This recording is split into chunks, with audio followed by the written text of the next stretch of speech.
당신이 가신 길, 그 길가에 꽃들이 피어 하늘을 바라고, 저 하늘은 햇살 가득 가스한 꿈을 열어주네.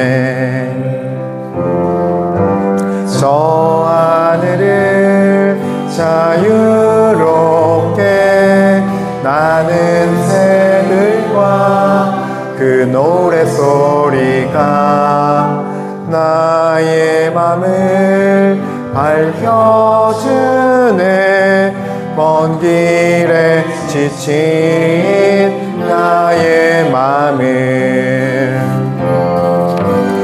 외롭고 힘든 그 길에서 나를 찾고 당신을 찾아 한 송이 꽃이 되어 따스한 햇살 품으로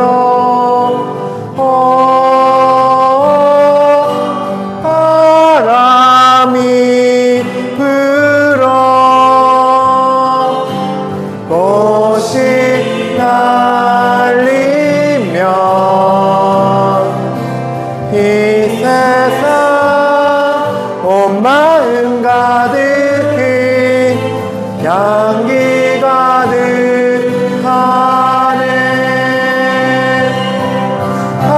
바람이 불어 꽃이 날리면 이 세상 온 마음 가득히 향기 가득하네.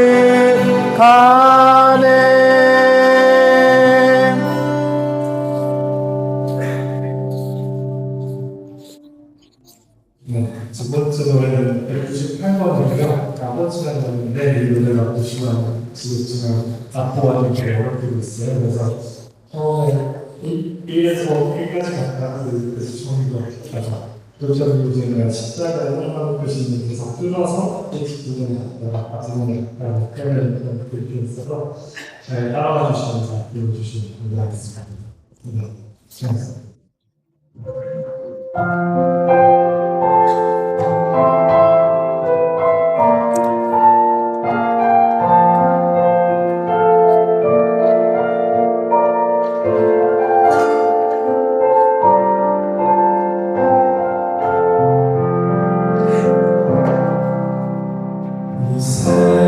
세상에 비치며 날 앞에 나에서 주 하느님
간절히 애원하오니 제 영혼을 어여삐 받아주소서.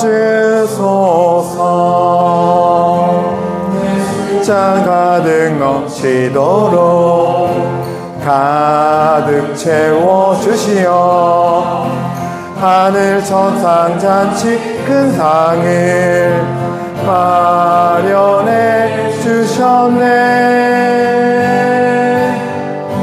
이 세상의 빛이여 나의 방패 나의 산성 주 하느님 하느님 내 아버지 주여 무릎 꿇어 당신께 간절히 애원하오니 제 영혼을 어여삐 받아주소서.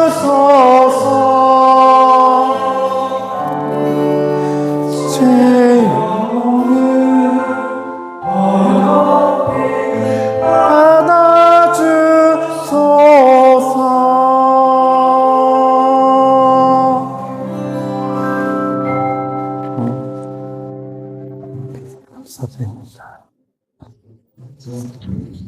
마지막 세 번째 노래는 우리 그 노래는 이제 마칠 때 진행해 주는고 346번으로 하느님을 노래 지으시는 분이 그 노래 같은 경우는 총 끝까지 그런 인상 진행해 줍니다.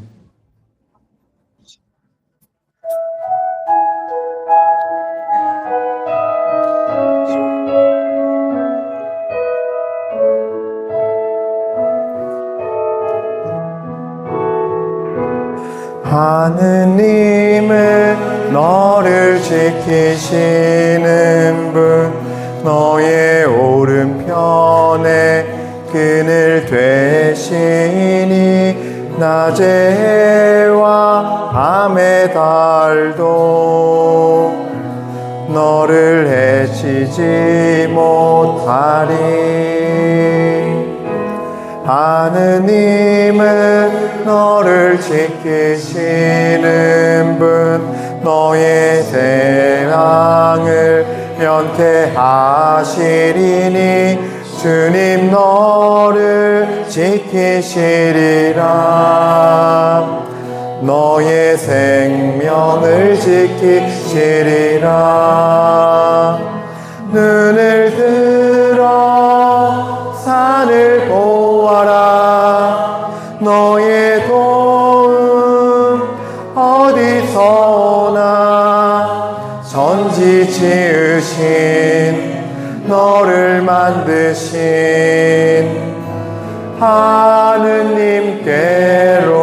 하느님께로다.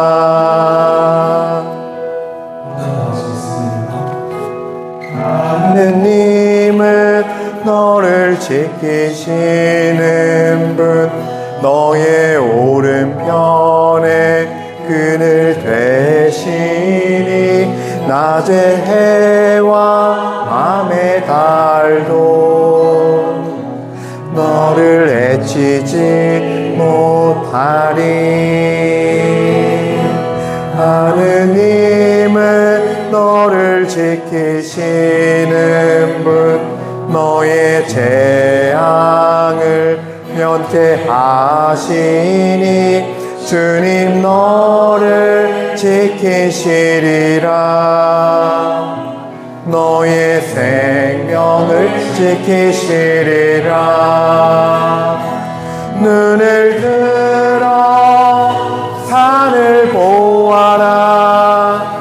너의 도움 어디서 오나. 천지 지으신 너를 만드신 하느님께로다. 지으신 너를 만드신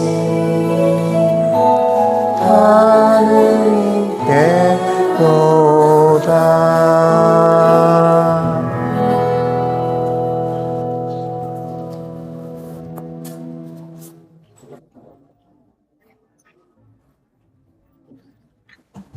끝이에요?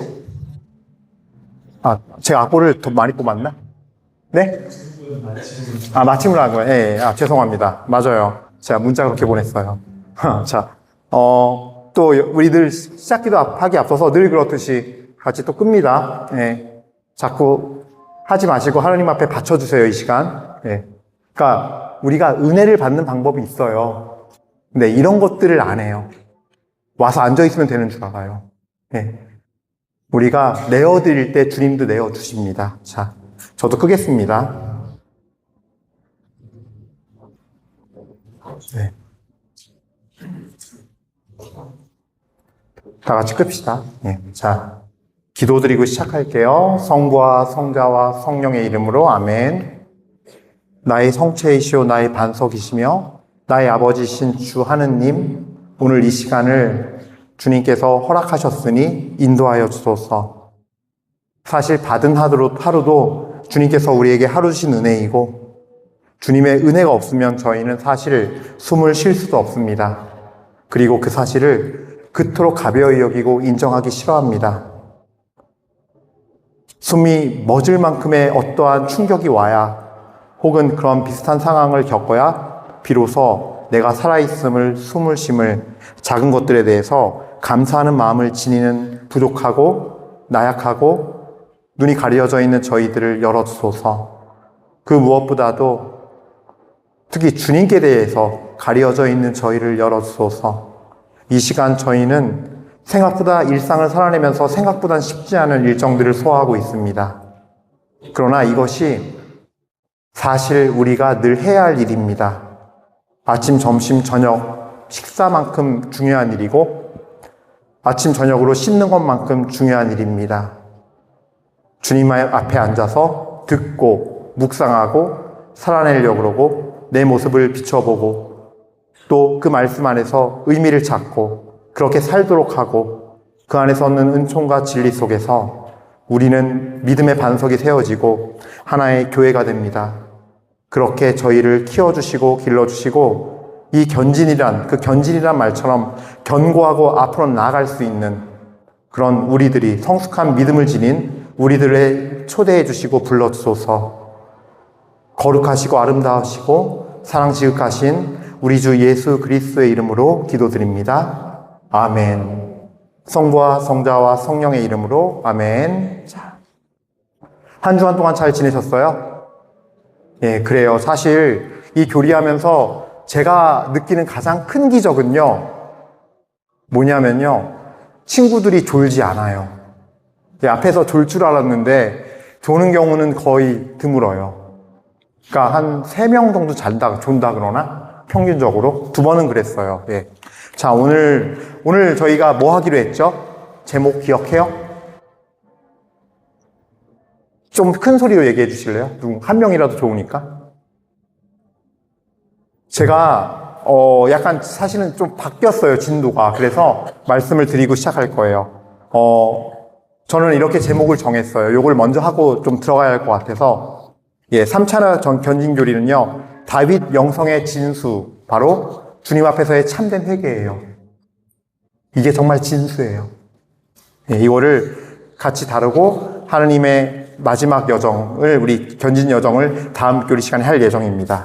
자, 지난 시간 우리는 다윗을 통해 본 하느님께서 맺어주신 성령의 성품들 9가지를 봤습니다. 이것은 곧 성령 안에서 사는 사람의 모습이며 모델이라고 저는 말씀드렸죠.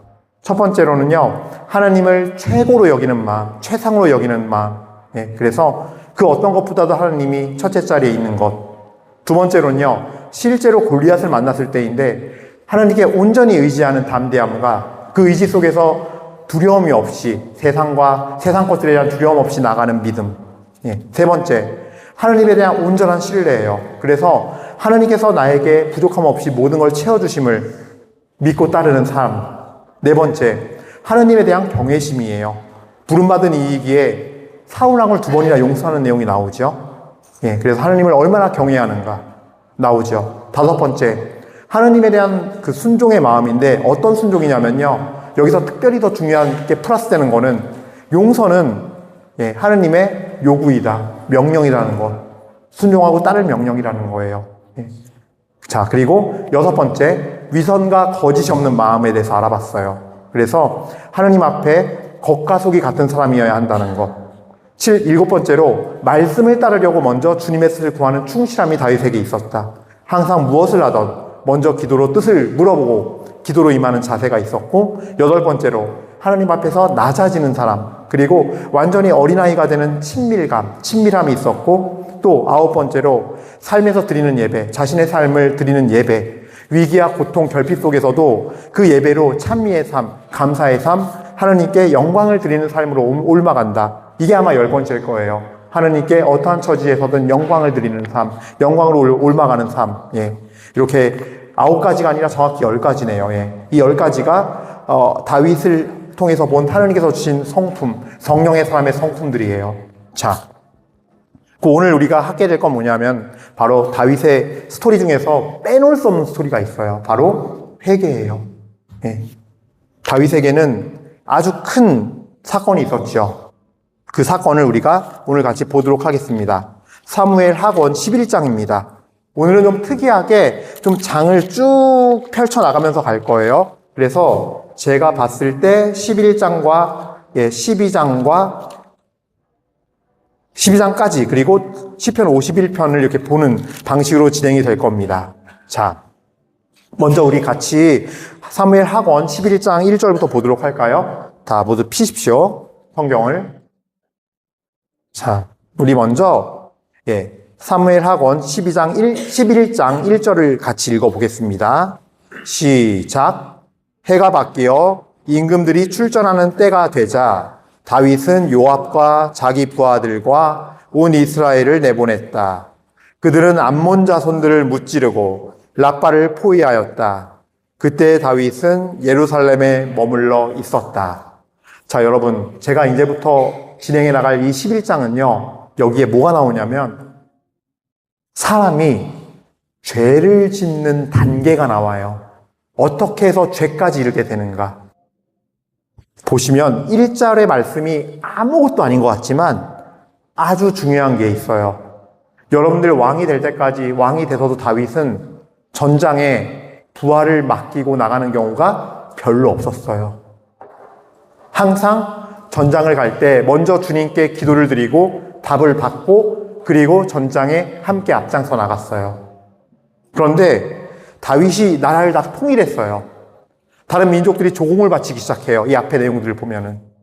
그러면서 안정되고 편안해지니까 다윗이 그 편안함을 즐기기 시작했어요. 누리기 시작하고 즐기기 시작하고 가장 큰 문제는 뭐냐면요. 육적인 편안함에 안주하기 시작했어요. 아, 그래? 요압 장군이 나가게. 임금들이 출전하는 때가 됐는데도 전쟁에 자신이 나가지 않아요. 물론 그 다른 국가들이 이제는 더 이상 다윗 왕과 상대가 안 되고 좀 더 레벨이 낮아졌기 때문일 수도 있겠지만 문제는 다윗의 마음이에요. 임금들이 출전하는 때인데도 불구하고 안 나갔다는 거예요. 자신감일 수도 있겠지만 한편으로는 이 안정감과 편안함이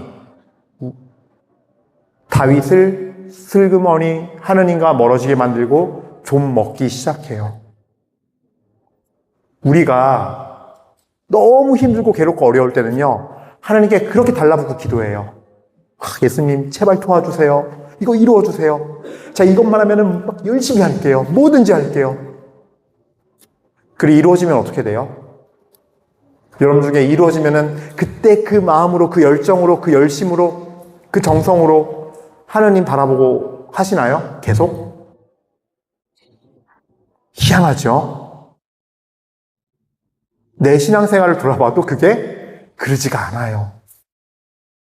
저는 이제 신부생활 하면서 사제 사목하면서 그렇게 열심히 기도해서 답을 얻고 응답 받는 사람들 보거든요. 나중에 5년, 7년 뒤에 만나면요, 냉담해요. 처음에 1, 2, 3년을 열심히 해요. 근데 냉담하는 사람도 되게 많아요. 예. 참 신기하게 이 세상이 주는 편안함과 유익은요, 하느님을 보지 않게 만들고 하느님을 내 머릿속에서 마음속에서 생각하지 않게 만드는 놀라운 힘이 있어요. 예. 앉으면 눕고 싶다 그러죠. 누우면은 자고 싶다 그러고. 그럼 엄마가 와서 한마디 하죠. 야, 죽으면 평생 자. 빨리 안 일어나? 네. 참 신기하게 죄를 지을 땐요, 더 가장 좋은 찬스가 되는 게 내가 나의 육적인 환경이 안정돼 있을 때예요. 안정돼 있고 편안할 때예요. 내가 가만히 있어도 모든 게 잘 해결되고 내 생각대로 모든 게 순조롭게 잘 돌아갈 때예요, 오히려. 왜? 그때 나는 다윗 같은 마음을 지니기 시작해요. 내가 해야 할 때, 출정해야 할 때, 임금들이 같이 나와서 함께 싸워줘야 할 때조차도 안 하게 돼요. 그리고 하느님과 멀어지는 방법은 그거예요. 계속 세상에, 내 감정에, 내 의지에 좋고 기쁘고 편한 걸 찾아가고 그걸 추구하고 살면은 조금씩 교묘하게 하느님과 멀어지게 돼요. 나도 모르게 찾아와요. 오늘 한번 말씀 안 보고 말씀 안 듣게 되고, 한 번 실천하던 거 안 하게 되고, 뭔가 여건이 더 좋아지고 그래도 아무 일이 없고 잘 돌아가니까 2번이 되고 3번이 되고, 하느님을 1시간 생각하던 사람이 하루 종일 잘 생각하던 사람이 1시간씩 줄어들게 되고, 감사함도 조금씩 잊혀지게 되고, 나도 모르게 그 편안함에 안주해버려요. 이게 사실은 마귀가 제일 좋아하는 상황이고 유혹을 하기 제일 좋은 상황이에요. 이때 유혹이 들어와요, 사실. 자, 그러면서 2절을 보겠습니다. 자, 우리 2절 같이 읽지요. 시작. 저녁 때에 다윗은 잠자리에서 일어나 왕궁의 옥상을 거닐다가 한 여인이 목욕하는 것을 옥상에서 내려다 보게 되었다. 그 여인은 매우 아름다웠다. 꼭 이런 일이 벌어져요. 꼭. 심지어 이렇게 목욕에서 하는 여인을 봤는데 좀 이렇게 뭔가 마음이 동하지 않고 좀 그럴 사람이었으면은 그냥 말았을 텐데 자기가 홀딱 반할 만큼 아름다운 거예요, 심지어. 그래서 2번째 단계가 뭐냐면, 죄로 들어가는 단계 2번째가 이 우연을 가장한 필연이 왔을 때 항상 집중하게 돼요. 집중을 하게 만들어요, 또 상황은. 그리고 조금씩 유혹이 들어와요. 지금 다윗은 음행의 유혹에 관한 걸로 가고 있지만 이걸 음행뿐만이 아니라 우리 삶에서 다른 모든 유혹들을 볼 때 그렇게 돼요. 저도 어떨 때 물건 사는데 진짜 수십 번은 솔직히 고백하는 거예요. 주문했다가 주문 취소했다가 주문했다가 주문 취소했다 그래요. 계속 그 물건에 빠져 있는 거예요. 아침에 일어나면 내가 왜 이러지? 혹은 내가 몇 시간 있다가 이거 진짜 아닌 것 같아. 미쳤나 봐. 다시 주문 취소해요.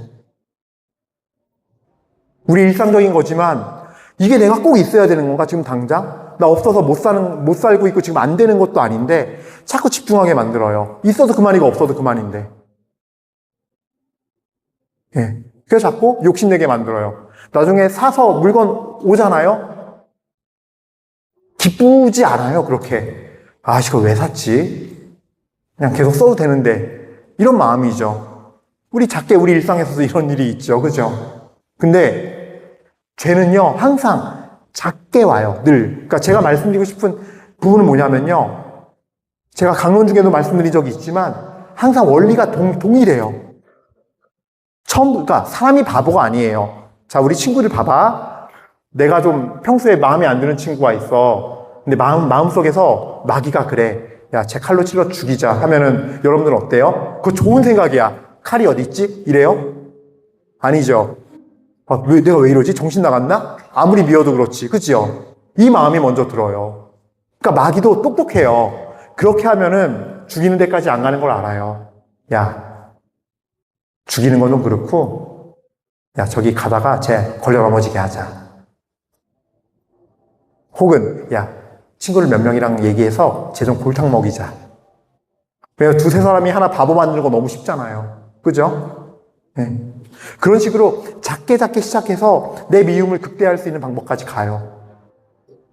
그러니까 마찬가지로 다윗이 뭔가 지금 편안한 상태에서 하나님을 잃어버리고 그 자리가 비어 있는데 그 자리를 치고 들어오면서 구체적으로 이제 끌어당기기 시작하는 거예요.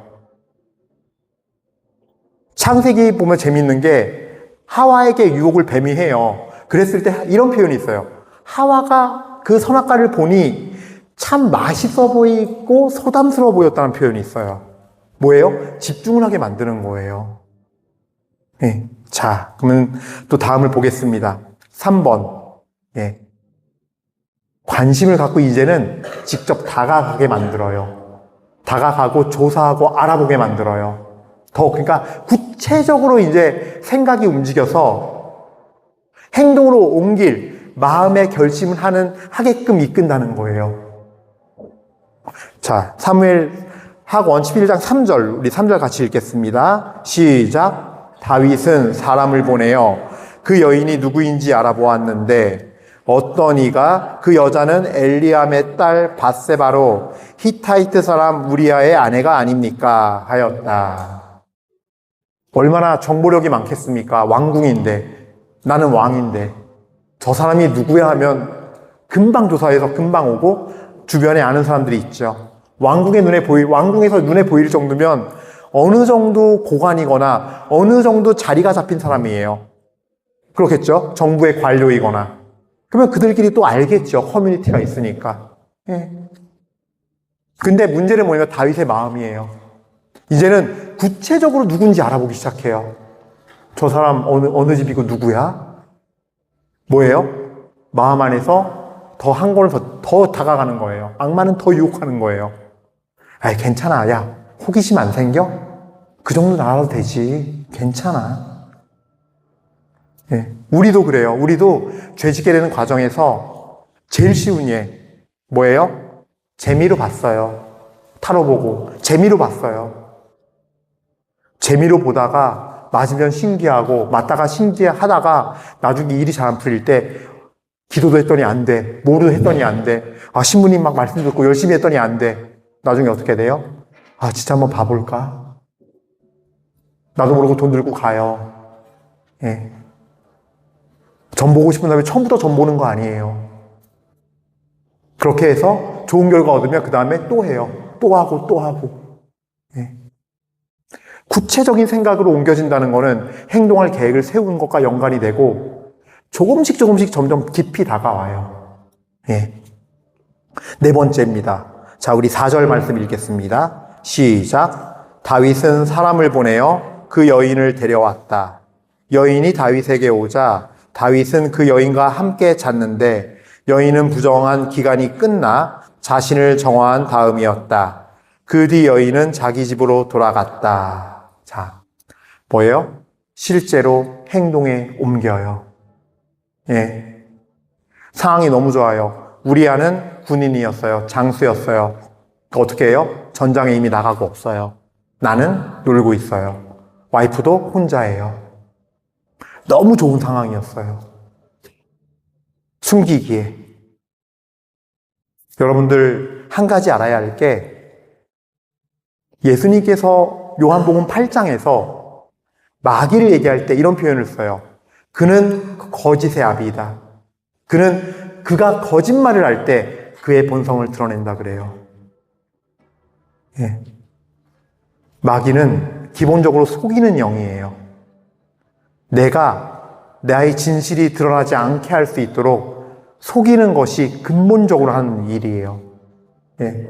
그래서 실제 행동에 옮기는데 이 행동은 상대를 속이는 행동과 같이 연결이 돼요. 음행만 저지른 게 아니에요. 뭐예요? 남편 우리아를 어떻게 한 거예요? 속인 거예요.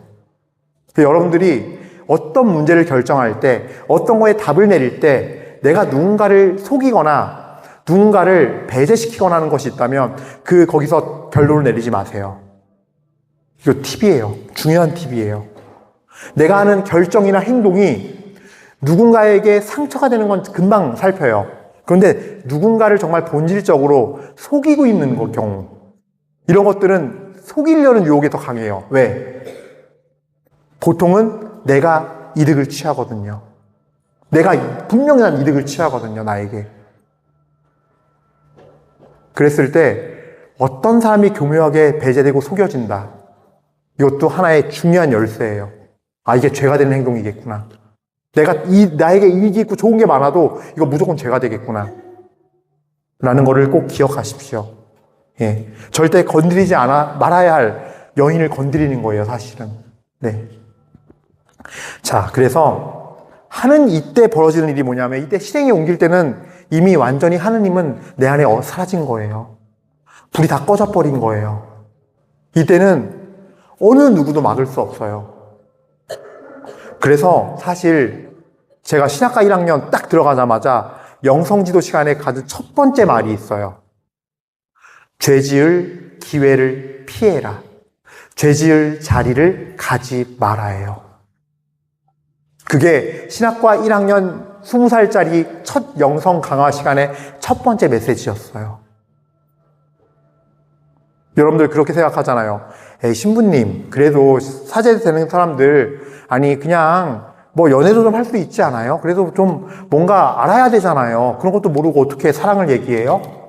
좀 적당히 사귈 수는 있잖아요. 아예 그냥 선만 넘지 않으면 되잖아요. 아니요. 예.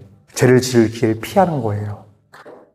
아니, 신부님, 그거 다 성물일도 이런 거 다 그 부재 서품 받으면서 이제 하면 되는 의무잖아요. 아, 그때 가서 하지 뭘 그렇게 그냥 해야동에 그냥 해야동 산골짜기에 들어가서, 해야동이 산골짜기가 아니라 신학교가 산골짜기 같아요.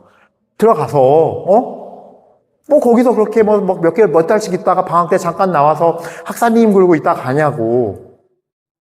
아니요. 죄 지을 기회를 피하고 사는 법을 배우는 거예요. 예. 20살부터 10년간 그걸 훈련 받는 거예요. 예. 어떤 것이 주님의 사람이 되기 위해서 피해야 할 죄이며 하지 말아야 할 행동이고 태도이며, 예. 그런 것처럼 우리 다 마찬가지예요. 예. 죄 지을 기회를 피하는 거예요. 이게 이 실제로 행동에 옮길 때까지 해서 주는 가장 중요한 교훈 중 하나예요. 예. 끊임없이 접근해서 생각하게 하고 더 깊이 알아보게 하고 행동을 옮길 계획을 세우게 하고 행동을 옮기거든요, 결국엔. 네. 5번째입니다. 5절 말씀이죠. 5절 말씀을 보겠습니다. 시작. 그런데 그 여인이 임신하게 되었다. 그래서 다윗에게 사람을 보내어 제가 임신하였습니다 하고 알렸다. 예, 점점 문제는 커집니다. 사람의 욕심이 죄를 낳고 그 죄는 더 큰 죄를 낳으며 걷잡을 수 없는 상황으로 가고 결국은 사망의 죽음에 이르는, 이 죽음은 영적인 걸 말해요. 하나님 앞에 도저히 용서받을 수 없는 머나먼 길로 가는 여정으로 가는 거예요. 그래서 여러분들이 함께 보시면 좋은 말씀이요. 신약 성경의 야고보서 1장 14절부터 15절인데 제가 지금 읽어드릴게요. 사람은 저마다 자기 욕망에 사로잡혀 꼬임에 넘어가는 바람에 유혹을 받는 것입니다. 그리고 욕망은 잉태하여 죄를 낳고 죄가 다 자라면 죽음을 낳습니다. 죄가 다 자랄 때 벌어지는 현상 중에 하나가 뭔지 아세요? 계속 죄 지을 일이 생겨요. 꼬여요. 하필이면 아이를 가져버렸어요. 그 이제부터 뭘 걱정해야 돼요? 남편 우리야. 그렇잖아요. 전쟁 갔다 와서 돌아오면은 내 안에 배가 불러있어. 분명히 성경 앞에 보면 어떻게 해요? 다윗 왕이 우리아에게 술을 그렇게 먹이고 그렇게 대접해줬는데도, 집에 가서 자라 그랬는데도 어떻게 해요? 아내한테 안 갔잖아요. 집에 안 갔잖아요. 어떻게 내 부하들과 상관들이 저 전장에서 고생하는데 나 같은 사람이 어떻게 그러냐. 하나님 앞에 그럴 수 없다. 2번이나 그랬어요. 그래서 죽인 거잖아요. 예. 그래서 정말로 이제 점점 큰 문제가 벌어져요. 예. 죄가 자라서 더 자라게 되는, 완전히 장성하게 되는 이 과정 중에 하나가 다른 죄들도 계속 짓게 되는 거예요. 꼬리에 꼬리를 물고. 예.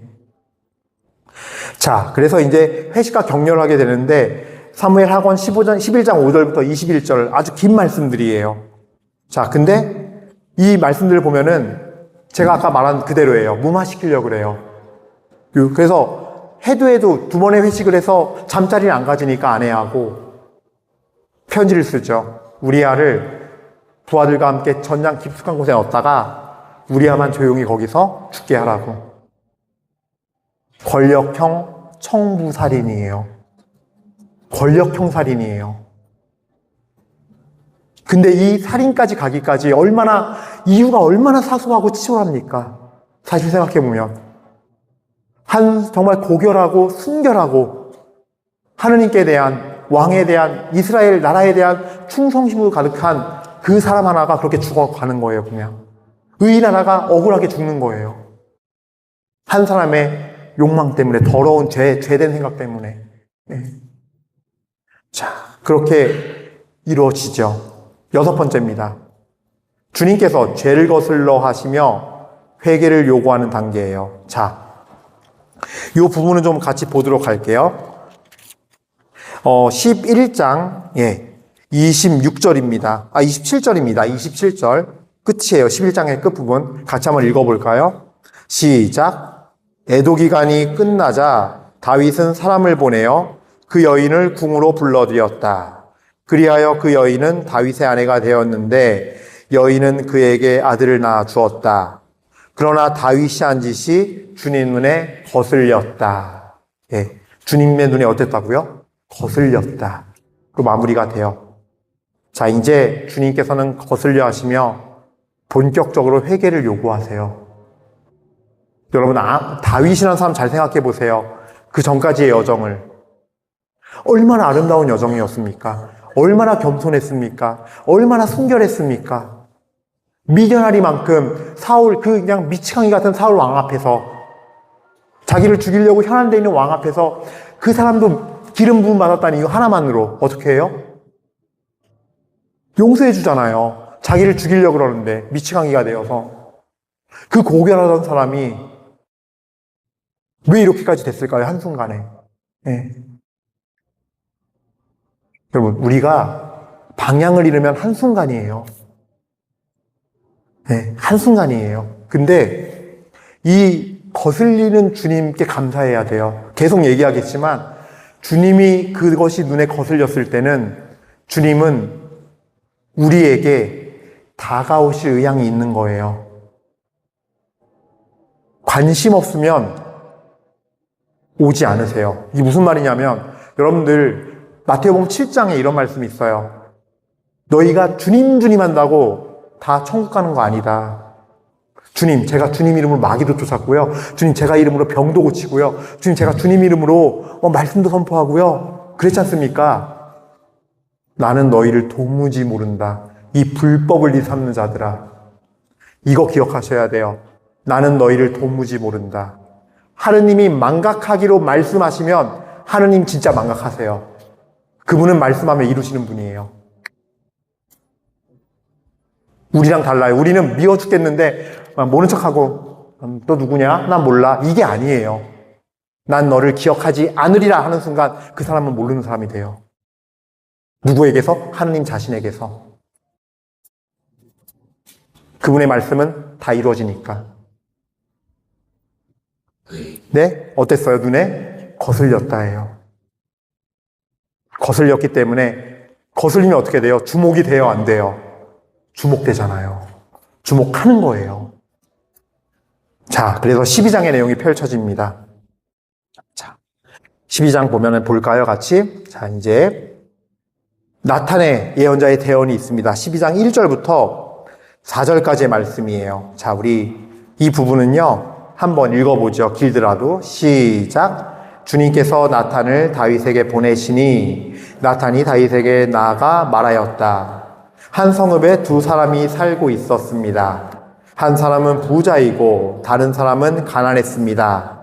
부자에게는 양과 소가 매우 많았으나 가난한 이에게는 자기가 산 암양 한 마리밖에 없는, 아무것도 없었습니다. 죄송합니다. 가난한 이는 이 암양을 길렀는데 암양은 그의 집에서 자식들과 함께 자라면서 그의 음식을 나누어 먹고 그의 잔을 나누어 마시며 그의 품 안에서 자곤 하였습니다. 그에게는 이 암양이 딸과 같았습니다. 그런데 부자에게 길손이 찾아왔습니다. 부자는 자기를 찾아온 나그네를 대접하려고 자기 양과 소 가운데서 하나를 잡고 싶지는 않았습니다. 그래서 가난한 사람의 이 암양을 잡아 자신을 찾아온 사람을 대접하였습니다. 네. 이 비유를 왜 이렇게 읽었을까요? 하나님이 다가가시는 거예요. 빌드업 하시는 거예요. 쉽게 얘기해서. 진짜 하신 말씀을 전하기 위해서. 예. 그러니까 다윗이 다 반응하죠. 5절이에요. 예. 보면 어떻게 읽죠? 같이 보죠. 시작. 다윗은 그 부자에 대하여 몹시 화를 내며 나탄에게 말하였다.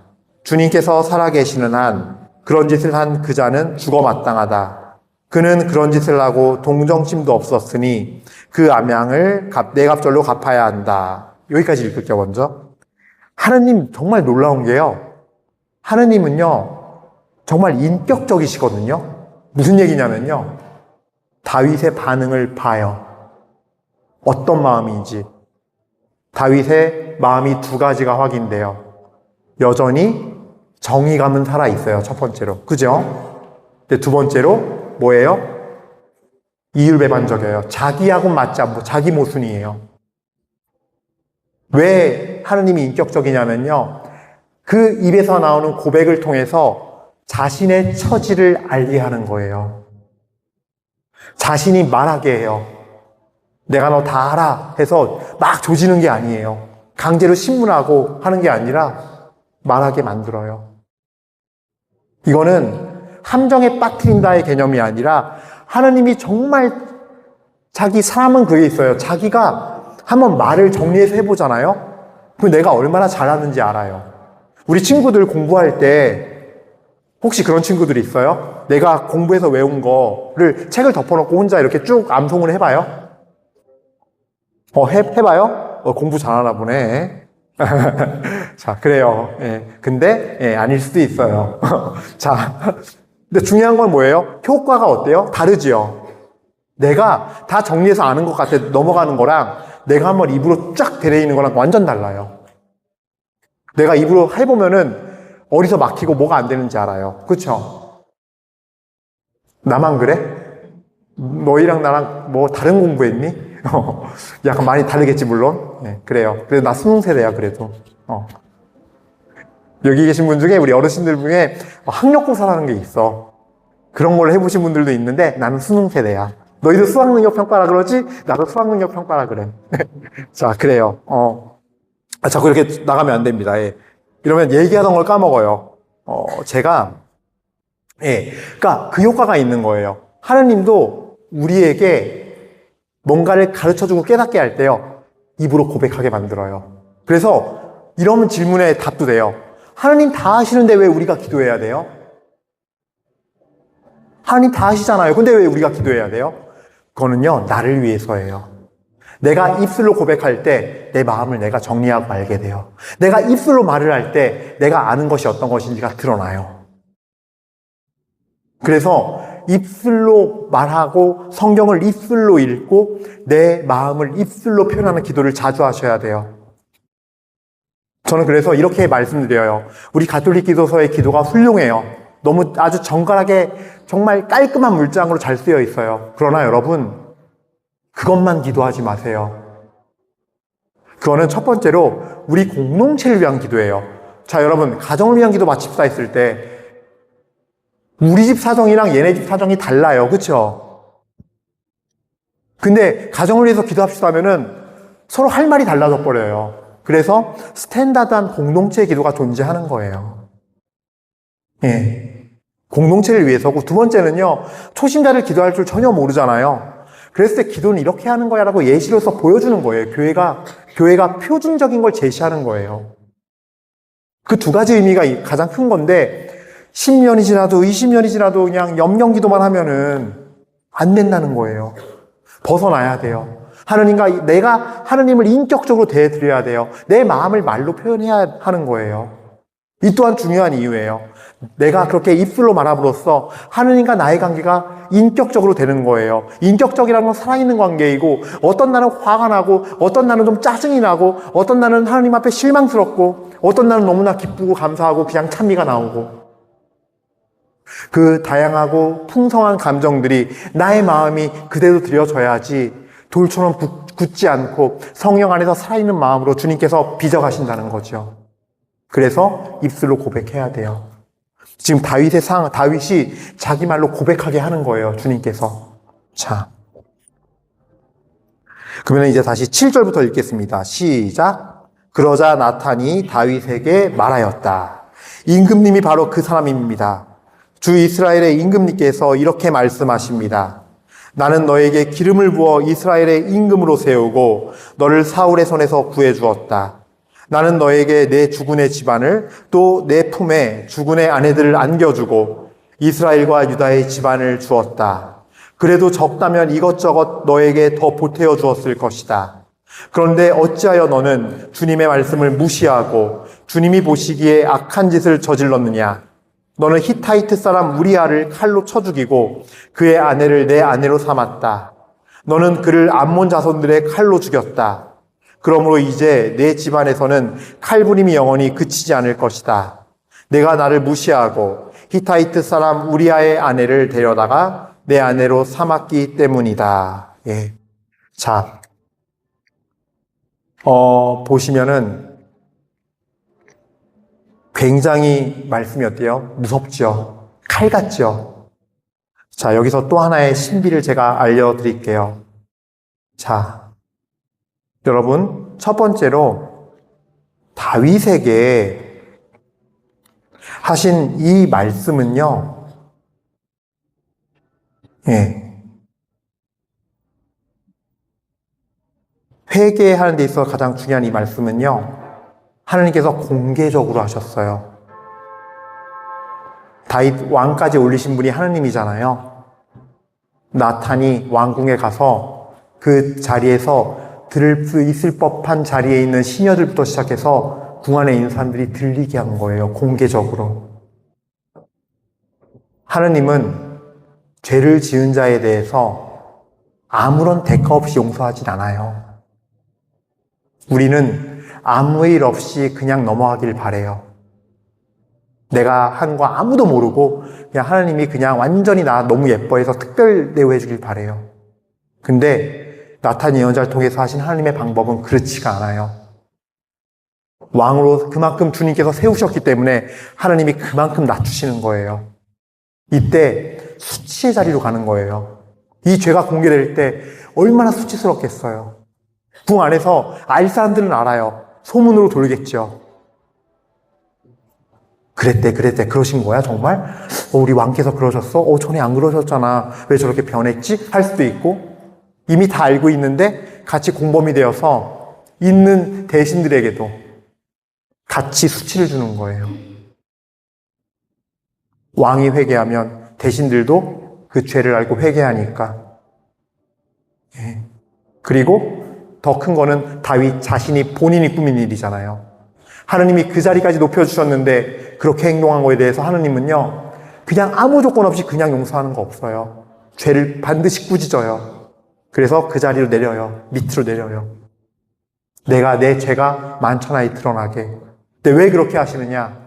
그래야 내 죄를 고백해요. 자, 여러분 넘어가서 13장부터 먼저 볼게요.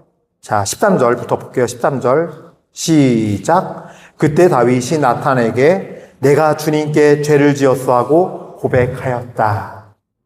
여기까지만요. 네, 여기까지만 가겠습니다.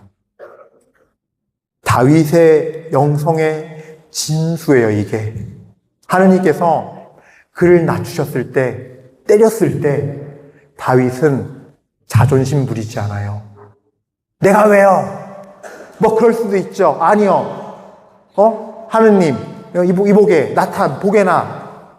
내가 지금 그들보다 훨씬 더 레벨이 높아서 내가 왕들이 출정하는 자리에 안 갔을 뿐이고, 내가 여기서 좀 그랬거리로서니, 이 왕이 내가 그만큼의 이제 권력과 명예가 있고, 내 그만큼 고생했는데, 내 권위가 있지. 무슨 소리 하는 건가 자네? 할 수 있는 일이에요.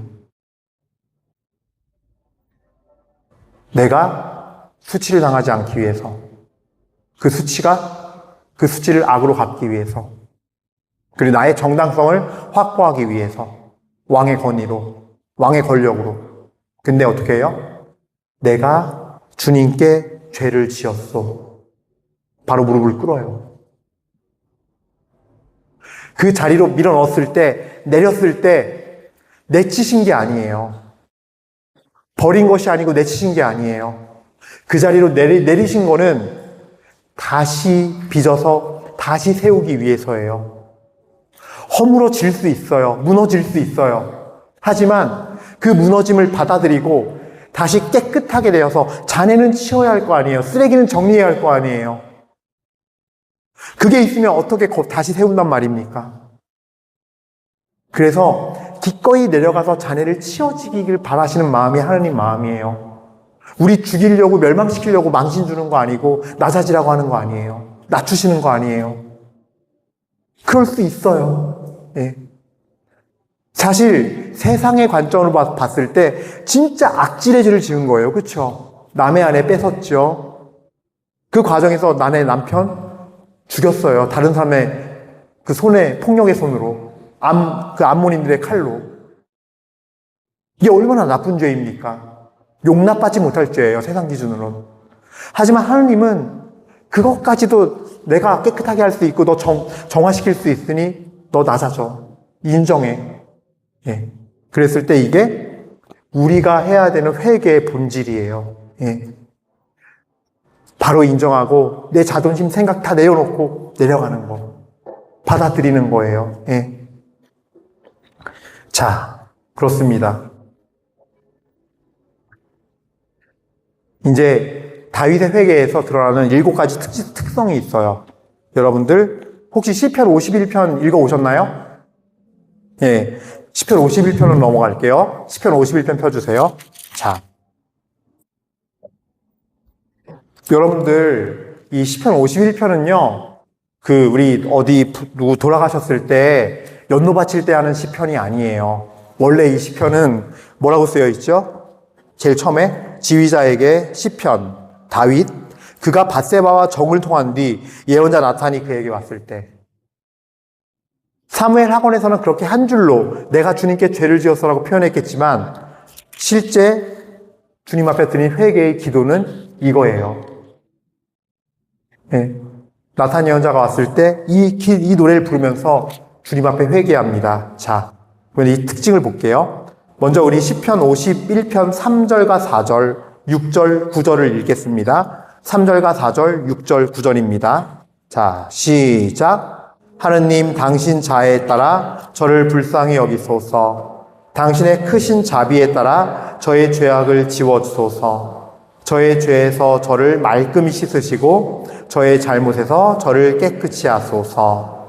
당신께 오로지 당신께 잘못을 저지르고 당신 눈에 악한 짓을 제가 하였기에 판결을 내리시더라도 당신께서는 의로우시고 심판을 내리시더라도 당신께서는 결백하시리이다. 우슬초로 제 죄를 없애주소서. 제가 깨끗해지리이다. 저를 씻어주소서. 눈보다 더 희어지리이다. 첫 번째예요. 회개의 특성을 알 수 있는 게 첫 번째로 죄를 책임지실 수 있는 분, 용서하실 수 있는 분은 주님밖에 없다는 거예요. 이게 빤한 얘기 같은데 실제를 적용해 보잖아요. 우리가 적용을 전혀 못해요. 무슨 얘기냐? 자꾸 내가 성찰해서 알아내요. 근데 거기서 끝나요. 후회하고 반성하는 걸로. 여러분 앉아서 내 죄가 무엇인지 먼저 물어보세요. 제발. 내 죄가 뭔지를 물어보세요. 그것부터 해야 돼요. 용서하시는 분이 죄를 알고 용서해 주는 거지. 그렇잖아요. 여러분들 둘 사이에서 뭐가 문제가 있었어요. 그래서 상처를 받았어요, 내가. 그거는 상처받은 내가 저 사람한테 용서받고 싶은 거니까 뭔지 아는 거지. 상처 준 사람은 뭔지도 모르잖아요, 보면은. 그게 제일 열받잖아요, 사실. 네. 그래서 물어보셔야 돼요. 주님, 왜냐하면 주님이 책임지시고 주님이 용서하시는 분이세요. 그거를 정말 깨달았으면 기도하는 것부터 성찰하러 고해성사를 할 때 그냥 여기 와서 10분 동안 서 있으면서 내가 무슨 죄 졌더라? 거짓말도 한 것 같고 엄마 말도 안 들은 것 같고 엄마 공부하라 그러는데 공부도 안 했고 공부는 뭐 안 하면 당연히 못 하는 거죠. 그게 뭐 죄야. 안 하면 당연히 결과가 따라오는 건데 예. 뭐 등등등 그래놓고 이제 순서 되면은 한 줄 한 줄 줄고 순서 되면 들어가서 보고 혹은 이것보다 좀 더 나은 사람은 굉장히 열심히 자기 제 묵상해 와서 생각해 와서 막 여기서 열심히 막 결심해요. 내가 술 먹으면은 내가 사람인가 봐라. 다시는 안 먹는다. 근데 결과가 어때요? 뭐 저만 놓고 얘기하면 작심 7시간? 그래? 모인다고? 야, 어디야, 거기? 신학교 앞에? 알았어, 좋아, 컬. 야, 한성대 입고 가자. 야, 거기가 맛있는 데 많잖아. 저만 봐도 그래요. 또 막 술 먹고 막 그냥 또 막 뒷담화하고 막 술 먹는 것도 문제지만 술 먹으면 이게 영이 풀려요. 사람 이게 확 마음이 열려서 막 얘기하게 되고 막 따라가요. 감정대로. 그러니까 제가 가장 많이 짓는 죄는 그거 같아요. 말하고 뒷담화 막 주도해서 하고 하다가 틀리면 막 승질내고 네. 예쁘게 늙고 싶은데 그렇지 못하더라고요. 예. 그 뒤로 많이 고치고 회개하고 술도 이제 끊게 되고 그랬죠. 자, 그렇게 안 돼요. 결심하지만. 왜 그러냐? 주도권이 안 넘어갔어요. 용서하시는 분이, 모든 책임을 지는 분은 주님이세요. 예수님이세요. 자, 두 번째 가겠습니다. 예, 시편 51장 12절입니다. 12절 시작. 하느님 깨끗한 마음을 제게 만들어주시고 굳건한 영을 제 안에 새롭게 하소서. 자, 회개는요 주님으로부터 깨끗함의 영을 받는 거예요. 굳건함의 영을 받는 거예요. 다시 말하면 회개는 은혜예요. 내 힘으로 이루어서 내 스스로 어떤 습관이나 죄된 것을 고치는 힘이 아니에요. 근데 우린 자꾸 이 방향으로 가요. 내가 뭐 미사를 40일 동안 나와봐야겠어. 뭘 해야겠어. 이걸 모르고서 주님의 은혜로 이루어진다는 것을 모르고서 하면은 어떤 일이 벌어지냐면 자꾸 행위주의로 가요. 내가 이만큼 하면 얼마 기간 동안 이렇게 노력해서 이만큼 하면 되겠지. 이루어지겠지. 40일 미사 나오면 되겠지. 뭐 하면 되겠지. 아니요. 마음이 바뀌어야 돼요. 나는 비워지고 그분의 깨끗함의 영과 굳건한 굳셈의 영을 받아야 돼요. 회개는 은혜로 이루어지는 거예요. 주님의 은총이 없으면 회개 못해요. 제가 가끔 인상적으로 쓰는 표현이 있죠. 저도 이재철 목사님한테 배운 설교 그대로 딱 쓰는 표현인데 골고타, 해골산이에요. 골고타, 나 해골이에요. 십자가가 골고타 언덕 위에 박혔어요. 골고타 빡 박혔어요. 내가 그 십자가의 은혜를 받아야 돼요. 그 예수님의 피가 나를 위해서 죽는 그 피가 타고 나무를 흘러서 내 이 골고타 이 해골의 임에서 영혼에 스며들어야 돼요. 그게 용서예요. 그게 십자가의 은혜고 용서이고 깨끗함의 은혜고 굳건함의 영의 은혜예요. 예. 자, 세 번째로 회개는 주님의 거룩함에 속하는 것이에요. 네, 그 다음 절 13절 같이 읽겠습니다. 시작. 당신 면전에서 저를 내치지 마시고 당신의 거룩한 영을 제게서 거두지 마소서. 같은 얘기예요. 거룩함의 영도 우리에게 임한다는 거예요. 회개할 때. 그 영을 받아야 된다는 거예요. 예. 네 번째로 51장 14절입니다. 시작. 당신의 구원의 기쁨을 제게 돌려주시고 순종의 영으로 저를 바쳐주소서. 이게 4번과 5번이 같이인데요. 회개는요, 구원의 기쁨을 다시 찾게 해주는 거고, 그 다음에 다섯 번째로 회개를 통해서 내 안에 순종의 영이 임해서 주님을 기꺼이 따라갈 수 있게 된다는 거예요. 예. 그래서 회개한 사람들이 변하는 게 두 가지가 있어요. 하느님을 따라가는 게 기뻐요. 하느님의 것이 이제는 좋아요. 그래서 내가 죄를 안 지으려고 노력을 안 해도 돼요. 이게 가장 큰 변화예요. 그리고 빛이 들어와서 빛을 받고 사니까 빛을 받으면 어때요? 환하잖아요. 명확하게 사물이 보이잖아요. 전보다 더. 전에는 몰랐는데 이거 죄구나. 이거 잘못된 거구나. 저런 거였어 이게?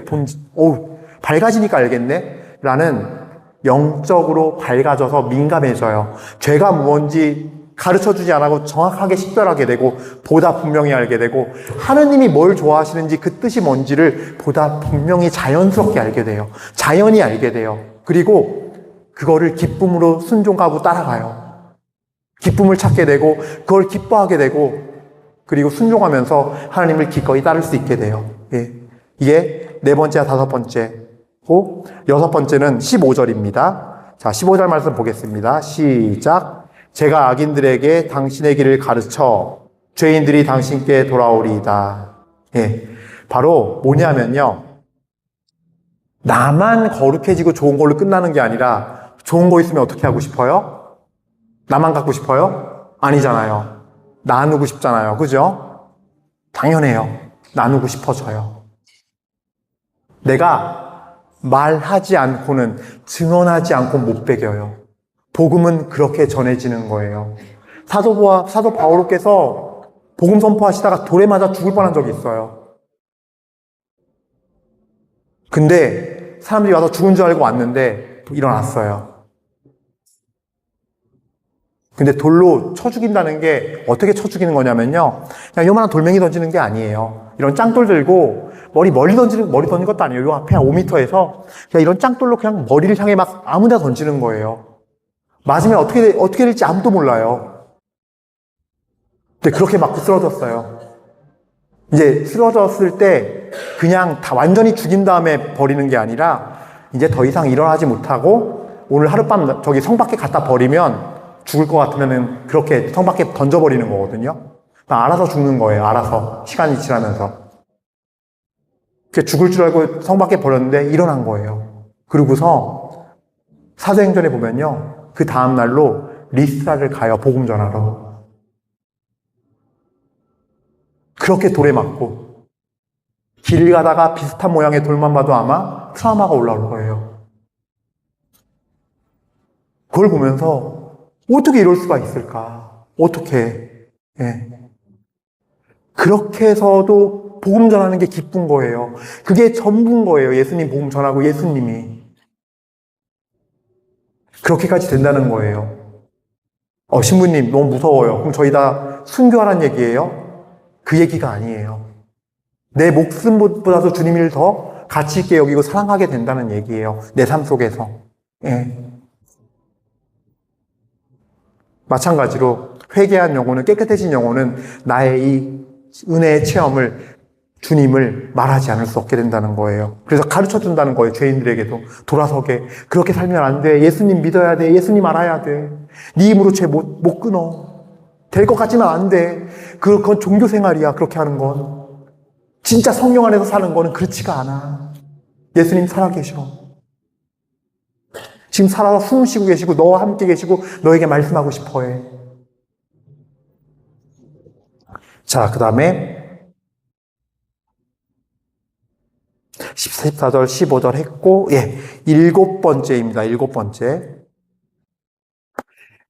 51장 16절, 17절입니다. 시작. 죽음의 형벌에서 저를 구하소서. 하느님 제 구원의 하느님. 제 여가 당신의 의로움에 환호하오리다. 주님 제 입시유를 열어주소서. 제 입이 당신의 찬양을 널리 전하오리다. 예. 그리고 그 기쁨은요, 하나님을 아는 기쁨은, 내 삶의 기쁨은요, 주님께 감사드리며 찬양하는 삶으로 옮아가요. 예. 데살로니가 전서 5장 17절부터 그런 말씀이, 16절부터 그런 말씀이 있죠. 네, 늘 감사하십시오. 항상 감사하십시오. 그 다음에 범사의 모든 일에 기도하십시오. 예. 또 하나 뭐더라? 갑자기 생각이 안 납니다. 이래서 성경을 좀 더 봐야겠습니다. 예. 그런 말씀이 있는데 뭐예요? 결국은 우리의 삶이 어떠한 일이 있어도 환경과 문제가 아니라 그런 뛰어넘어서 주님을 항상 찬양하는 마음을, 지닐 수 있게 하는 게 회개의 은혜예요. 회개가 되면 그 마음이 생기기 시작하고 그것이 열매를 맺어 나가요, 삶에서. 예. 자, 8번째. 회개는 하나님께서 막깝게 받으시는 올바른 제사를 드릴 수 있는 은혜를 주세요.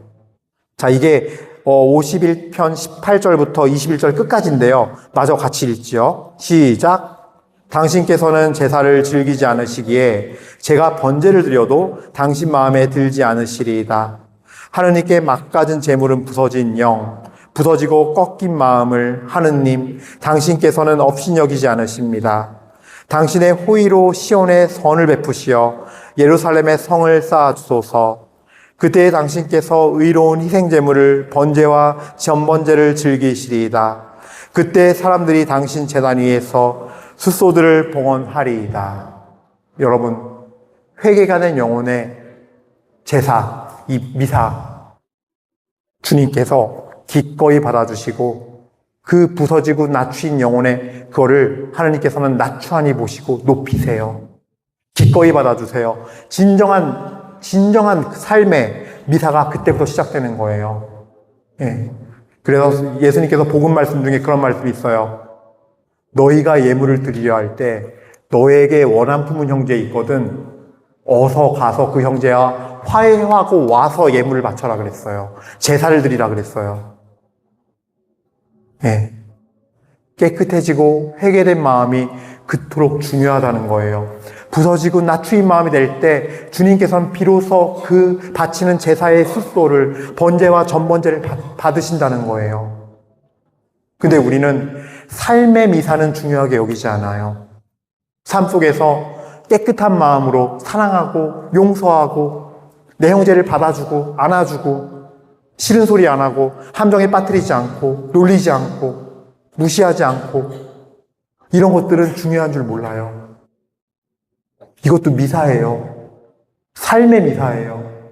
이런 것들이 있다면 주님 앞에 나를 드려야 돼요. 깨끗이 회개해야 돼요. 다윗은 깨달은 거예요. 이 노래를 성령 충만한 마음으로 찬미 드리면서 주님 앞에 회개하는 마음으로 내놓은 거예요. 다윗의 입을 통해서 주님께서 알려준 거예요. 회개가 이런 7가지의 특성이 있단다. 8가지네요. 하고 보니까 8가지의 특징이 있단다. 예. 회개를 통해 받는 은혜요. 회개의 특징이며 회개가 지닌 진정한 의미이죠. 예. 그래서 오늘 여러분들 이제 마무리할 건데, 왜 회개를 이렇게 얘기했냐? 다윗 삶에서 가장 큰 사건이에요. 정말 이거는 여기서 다윗이 자기 고집 부리고 인간적인 왕의 권위 주장하고 했으면 다윗의 삶은 완전히 달라졌을 거예요. 완전히 엇나갔을 거예요. 예. 그러나 다윗이 무릎을 꿇고 낮추이는 순간, 자기를 부수는 순간, 회개하는 순간, 다윗은 하느님의 가장 사랑 받는 왕, 예수 그리스도의 족보가 이어지게 하는 중요한 기둥이 될 수 있었어요. 그래서 신앙은요, 완전하게 사는 게 아니에요. 은혜로 사는 것이고, 신앙은 예수 그리스도에 대한 방향이에요.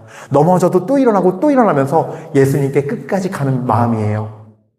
그래서 여러분 모두가 이 회개의 8가지의 특성을 이해하면서 주님 앞에 정말 깨끗해지고 매일매일 나를 씻으면서 가는 여러분들이 되시길 바라겠습니다. 이것이 바로 성령 안에 사는 사람의 가장 영적 진수, 매일매일 회개하고 씻는 삶이에요. 자, 오늘 마무리하면서 마무리 2곡 같이 듣도록 하겠습니다. 조금 타이밍 못 잡았네, 내가. 맞아. 인원이 이렇게 이렇게 그래요. 자, 저희 이제 어떤 걸 부르나요? 당신은 사랑받기에 태어난 사람인가요? 그게 마지막이에요. 주가 일하시네. 이거 주가 일하시네. 이 노래 제가 정말 사랑하는 노래예요. 주님 일하시네. 이게 이제 개신교 쪽에서 만든 거라 주가 일하시네라고 돼 있지만, 사실 좀 마음이 아픈 게 우리 개신교 쪽 CCM이 좋은 게 너무 많아요. 진짜 날이 저물 때, 빈들에서 걸을 때, 그 아무것도 없을 때가 주님이 일하시는 때예요. 내가 아무것도 없다고 인정하게 되고 절망스러울 때, 내 힘으로 안 될 때, 빈손으로 걸을 때, 예. 준비하시는 야외 일에 야외께서 준비하시네. 너무 주옥 같은 가사예요. 예. 네, 저는 한 주의 노래 부르시겠습니다.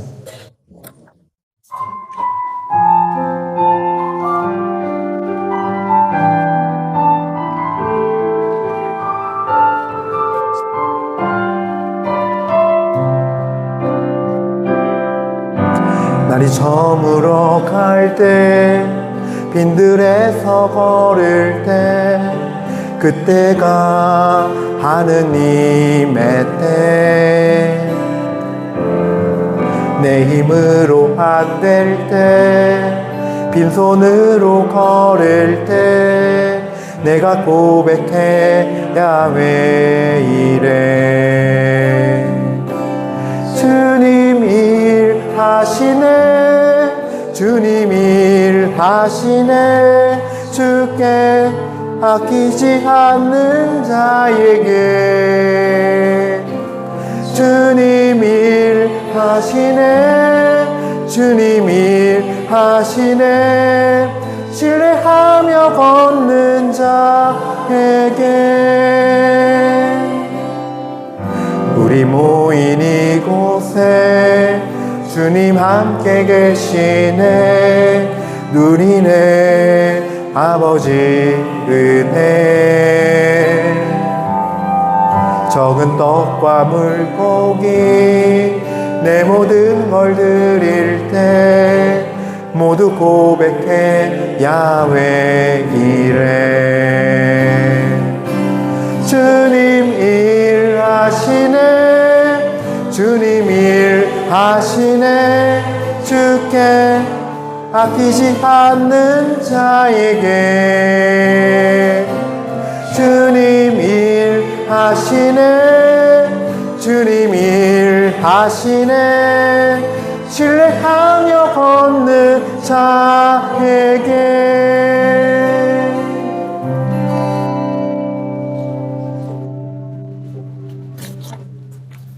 네, 저희 마지막 노래인데요. 지금 알렉스랑 그 부분이랑 그 마지막 노래가 될 것 같습니다.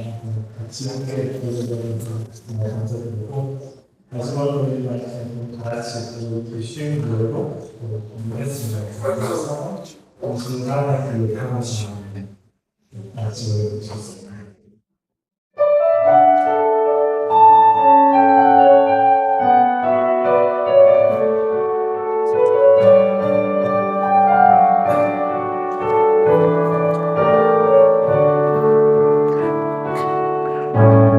당신은 사랑받기 위해 태어난 사람 당신의 삶 속에서 그 사랑받고 있지요 당신은 사랑받기 위해 태어난 사람 당신의 삶 속에서 그 사랑받고 있지요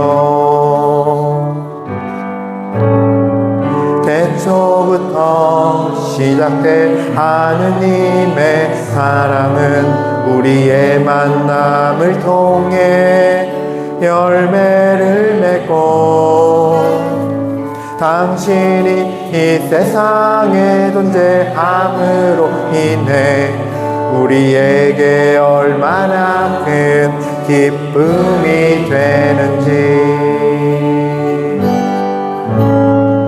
당신은 사랑받기 위해 태어난 사람 지금도 그 사랑 받고 있지요 당신은 사랑받기 위해 태어난 사람 지금도 그 사랑 받고 있지요 당신은 사랑받기 위해 태어난 사람 지금도 그 사랑 받고 있지요 당신은 사랑받기 위해 태어난 사람 당신의 삶 속에서 그 사랑 받고 있지요